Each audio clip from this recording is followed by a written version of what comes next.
Welcome everybody, a pro Spartan gamer here, and we have finally finished the battlefields of Sparta on the Delta theme.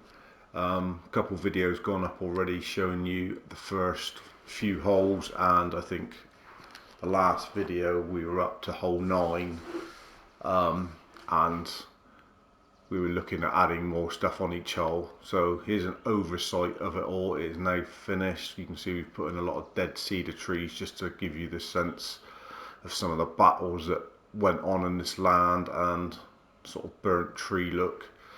What I'm going to do on this video, I'm going to sort of go through as a bit of a guide, because quite a few holes on here. You need to have a little bit of a think when you tee up, not just go full balls and all with a big berther and smack it down the fairway. There's a lot of trouble on this course, and if you get in the deep rough or in the bunkers, you are going to pay the penalty. The ending of the hole, like we said in the previous video, we sort of started off one. It's quite rough, it's quite rugged terrain, it's burnt offerings really, as we go up into the footholes around a 4, and then, as we said, when we head back down around into the water, it does change slightly, the landscape, and it does become a little bit more vegetation, a little bit greener, and some of the final holes set around the estuary that comes in. Quite a picture. There's a harbour at the 18th, which we'll show you in a minute, and there's some ruins of some defence walls that were built in the times, and watch out tower there and stuff to see what ships were coming in to attack them.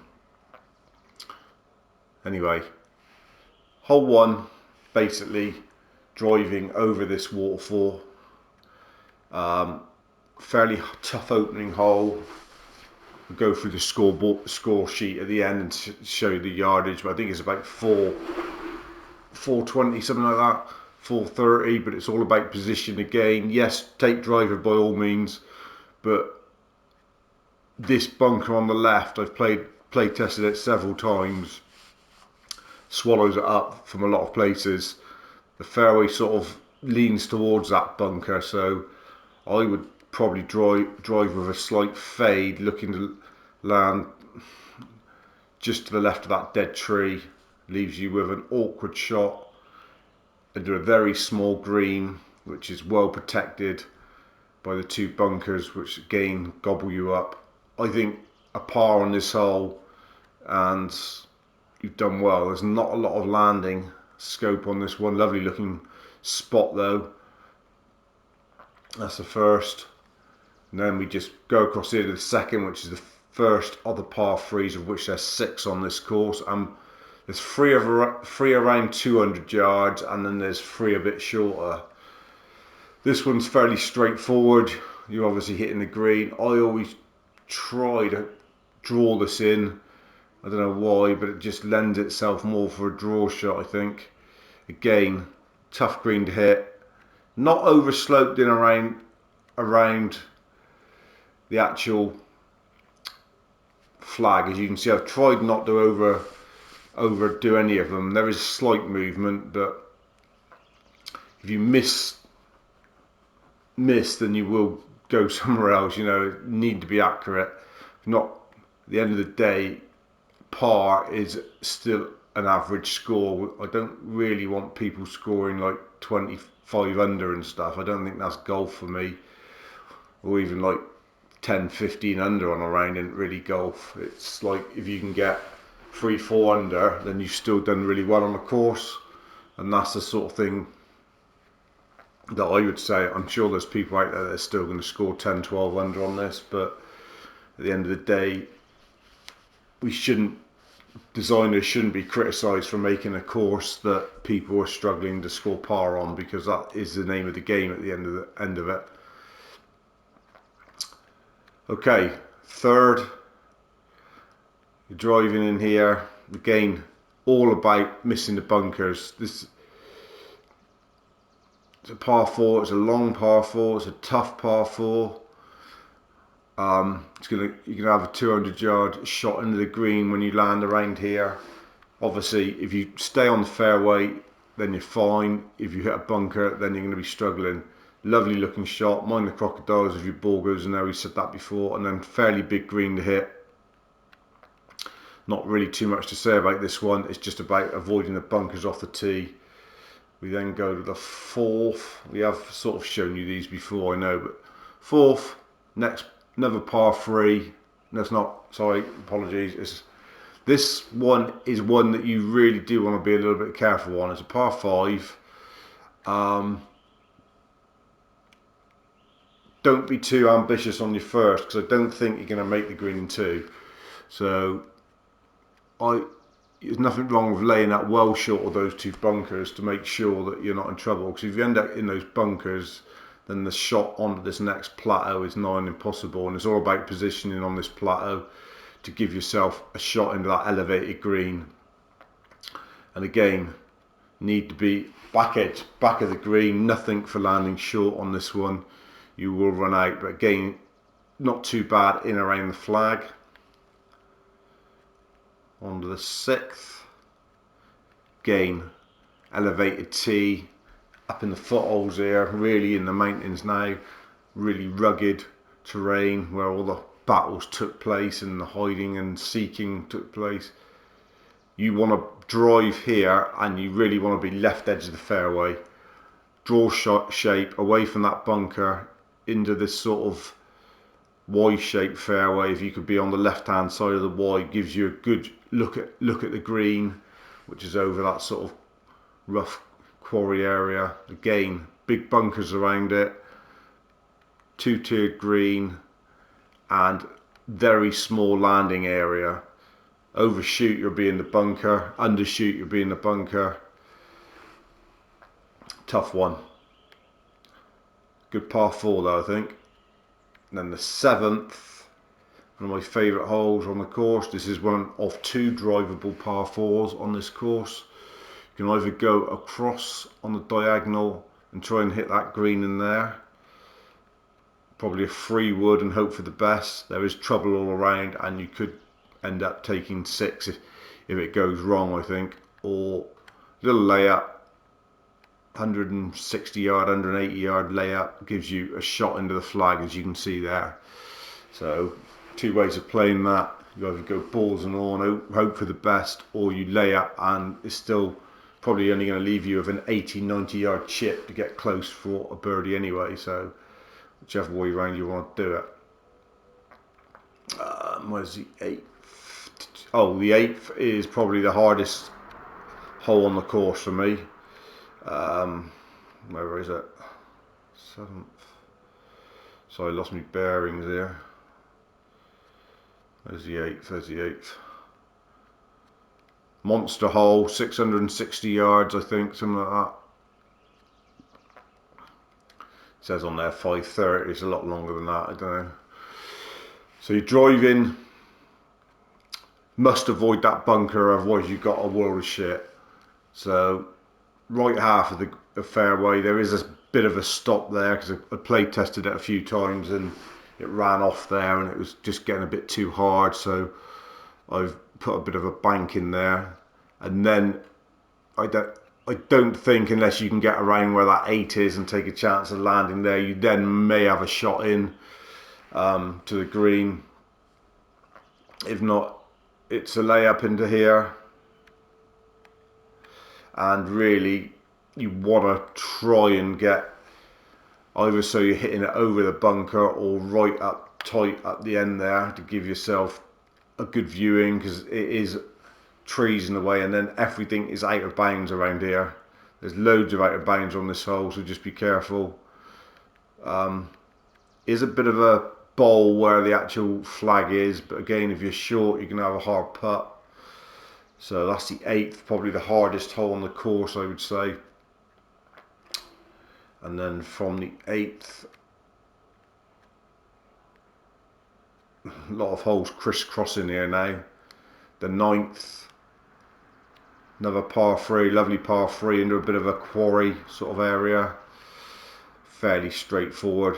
Very small landing area.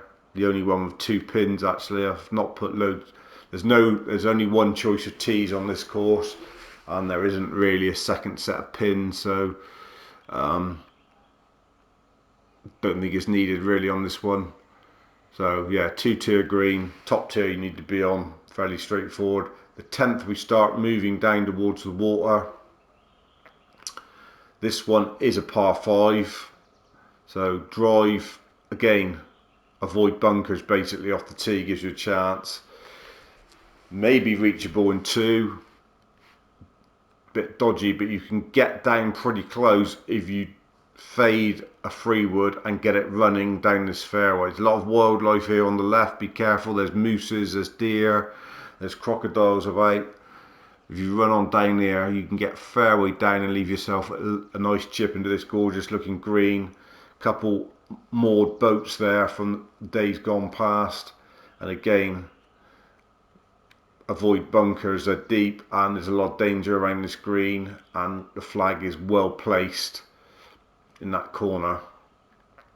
The 11th is a funky hole. I'm not sure what you're going to make of this. This is a bit of a different one. I didn't want to make it too arcadey, but this is the one with a twist. Could say it's a signature hole on the course, although the last 18th Harbour hole is very nice as well. It's only 365 yards. It's the old quarry, this is. They've mined all this stone out to make the 12th. So you drive over this little bit of a quarry area. You need to land around where that 11 is, really, just to the left of that natural hazard. And then you've got options. The green is set behind this monument that they've made, this worshipping tower or whatever it is, arch. I've play tested it and I've punched a shot through the left hand arch, and the green feathers down around to a pin which is set down the bottom there, as you can see. I've also tried taking my chances going through there, which some have turned out better than others, but I would say go where the waypoint is, a little bit of fade on your punch, and it will run down and feather down to the flag. But a tough par 4, but a nice one. The 12th is over here. We've got a waterfall going into a rock pool, and then as you come round, the tee is cut in the side here. Lovely looking hole set down in this quarry bit. Lovely little par 3, punch shot maybe into it. Beautiful little setting, that. One of my favourite holes on the course, no doubt. 2-tiered green again. I do like the 2-tiered greens. I think it offers something else. Just gives you an added challenge, and that is, well, I think that's beautiful, that hole. I really do. It's a lovely hole. Then move on to the 13th. Like I say, we have crisscrossed a bit. The 13th, this is one you do want to listen. This is a par 5 and this is risk and reward. Safe shot is where the 13 is there. It isn't a long one. You won't reach the green from there, but it gives you safe passage to this other landing area, which gives you quite an easy shot in. There is a very narrow fairway over these burnt cedar trees, over this bit. That is about 305 yards over the top of that bunker. And if you get it right, you can then run through and you will reach the green in 2. But I've tried it a few times. I've ended up in trouble. I've ended up in the bunker down there. I've ended up behind tree stumps, and then you're struggling to even make par, let alone a bogey. So risk and reward, it's your choice. But nice big green at the end of it. 2-tiered again. Lovely planting all around it. I think the colours suit the theme. You know, some burnt elm, some cedar, some black locust trees, and you know, that's a lovely risk and reward hole. Lovely. I do like a par 5 to have something about it. It's either got to be risk and reward, or it's got to be, you know, a real strategically placed where you go, and that's what I think we've tried to do here. 14th, this one I toyed with. It's about 550 to this one, but there's no really alternative rather than sort of drive down there and go for it. So we've made it a real monster par 4, which is going to be a challenge obviously, but why not? So you're going to be driving, again, avoid the bunkers, get it as close to that 14 as possible, and then you've got a gorgeous looking tee shot into the first bit of water for a while. Another little mooring area for ships there. Lots of crocodiles about in this area as well. The bridge going over there has been left untouched, and it looks like a real deserted island a little bit. There's an oasis of trees here on the right,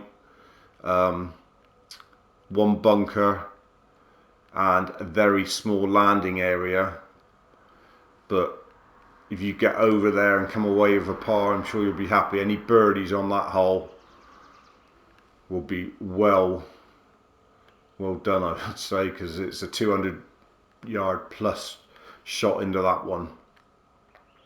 That's the 14th. The 15th is a gorgeous par 3 up here, and look at this setting. You may have seen pictures of this on Twitter.